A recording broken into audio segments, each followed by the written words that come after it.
drop an apple, it falls. Brazil walks onto a World Cup pitch. They dominate the ball. It's supposed to be a fundamental law of physics. Right, exactly.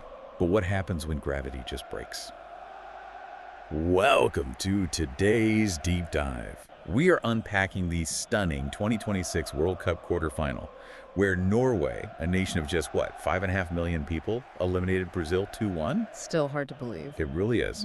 So our mission today is to deconstruct exactly how a small nation completely flipped the script to topple a footballing giant. And we're using the raw analysis and tactical data straight from ESPN FC to do it.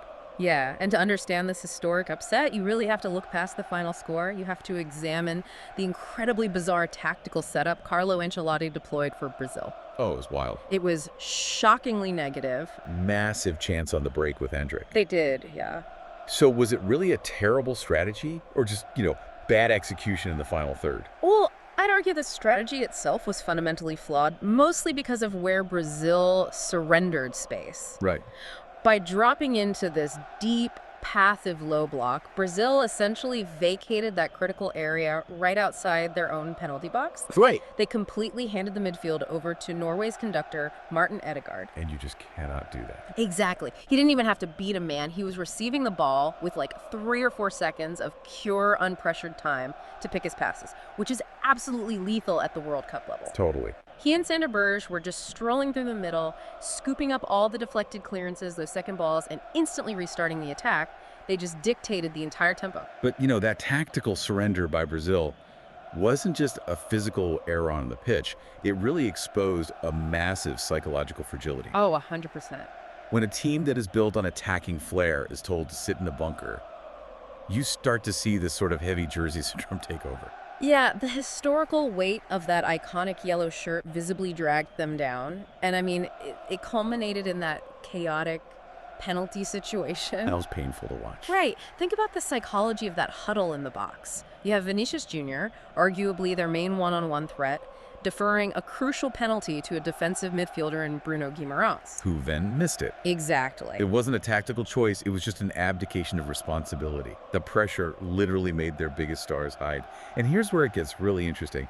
When you look at the intense irony of Norway's squad by comparison. Oh, totally different mindset. Completely. Their man of the match wasn't some global megastar. It was Erjan Nyland, a 35-year-old reserve goalie for Sevilla, who, by the way, played more national games than club games this season. Yeah, barely played for his club. Yet against Brazil, he looked like a brick wall. And then, meanwhile, on the other end, Norway's actual superstar, Erling Haaland, effortlessly bullied Gabriel, who is usually an absolute rock for Arsenal and Brazil for that towering superhuman header. It's just a Mexico. Which seems completely counterintuitive, right, given England's star power? It sounds crazy on paper. But if you look at the mechanics of it, it makes perfectly logical sense. Facing England is basically an open book test.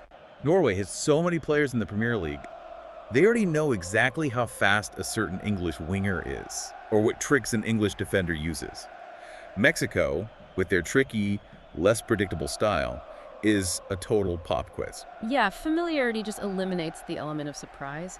When a Norwegian defender already knows, from playing against him every single week that he needs to drop off exactly 2 yards against a specific English forward, it helps immensely. It takes the guesswork out. Right. That mental comfort allows them to just execute their game plan without second-guessing anything. It really proves that tactical bravery and cohesive, team-wide belief will always outshine disjointed individual talent.